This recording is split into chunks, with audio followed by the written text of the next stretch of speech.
में गृह मंत्री की सुरक्षा से हो गया बड़ा खिलवाड़। काफिले के सामने फंसा दी कार। अमित शाह के सामने गाड़ी फंसा। टीआरएस नेता की मंशा क्या थी? अगर सुरक्षा बल एक्शन में न आते तो कुछ भी हो सकता था। अमित शाह ने खुलेआम बोला, निजामों के राज को बस 13 महीने और झेल लो। देश के गृह मंत्री अमित शाह की सुरक्षा में चूक का मामला सामने आया। तेलंगाना मुक्ति दिवस पर अमित शाह हैदराबाद पहुंचे थे। ओबीसी का गढ़ था। इसी दौरान शाह के काफिले के आगे टीआरएस नेता गोसुला श्रीनिवास ने अपनी कार खड़ी कर दी। इतनी बड़ी चूक ने हर किसी को चौंका कर रख दिया। हैदराबाद में उनके काफिले के आगे टीआरएस की गाड़ी आखिर किस मंशा के साथ खड़ी की गई? ये सवाल लगातार लोग पूछ रहे हैं। जैसे ही सुरक्षा कर्मियों को दिखाई दी, उसके बाद वो एक्शन में आ गई और गृह मंत्री के सुरक्षा कर्मियों ने इसे तुरंत हटवा दिया गया। वो इतने ज्यादा गुस्से में थे कि कार के पीछे का शीशा किस तरीके से चकनाचूर हो गया, आप खुद देख लीजिए। अगर ये छोटी घटना होती तो शायद शीशा ना टूटता। हालांकि घटना के बाद श्रीनिवास ने कहा कि कार काफिले के आगे अचानक रुक गई थी। जब तक मैं कुछ समझ पाता तब तक गृह मंत्रियों के सुरक्षा कर्मियों ने उसमें तोड़फोड़ कर दी। मैं पुलिस अधिकारी से मिलूंगा और कार्रवाई करने के लिए कहूंगा। ओबीसी के घर में अमित शाह जमकर गरजे। उन्होंने कहा यदि सरदार पटेल ना होते तो हैदराबाद को मुक्ति कराने में कई और साल लग जाते। उन्होंने कहा कि पटेल जानते थे जब तक निजाम के रजाकारों को हरा नहीं दिया जाता तब तक अखंड भारत का सपना साकार नहीं होगा।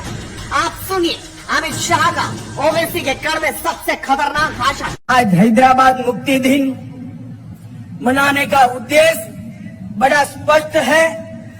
इस मुक्ति आंदोलन की कहानी को नई पीढ़ी तक पहुंचाना है। मुक्ति संग्राम के नामी अनामी अनेक योद्धाओं को, शहीदों को जनमानस में पुनर्जीवित कर नई पीढ़ी को देशभक्ति की लौ जगानी है। इस संघर्ष गाथा के बारे में मैं चाहूंगा कि पूरे पुराने हैदराबाद स्टेट के आज के तीनों राज्यों के हिस्सों में यूनिवर्सिटी में इस पर रिसर्च हो और अत्याचारों के खिलाफ जो संघर्ष हुआ उसका डॉक्यूमेंटेशन किया जाए और वो डॉक्यूमेंटेशन को न केवल पुराने हैदराबाद स्टेट, देश भर के कोने कोने में पहुंचाकर ये वीरों की वीर गाथा को श्रद्धांजलि दी जाए।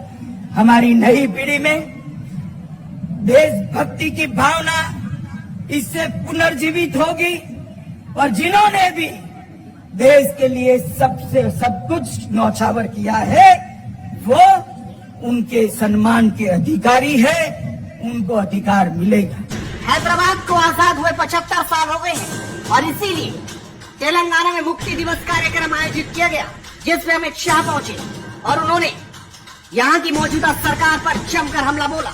कुछ ही दिनों में तेलंगाना में चुनाव होने हैं, उसको लेकर भी बीजेपी यहाँ अपनी कमर कस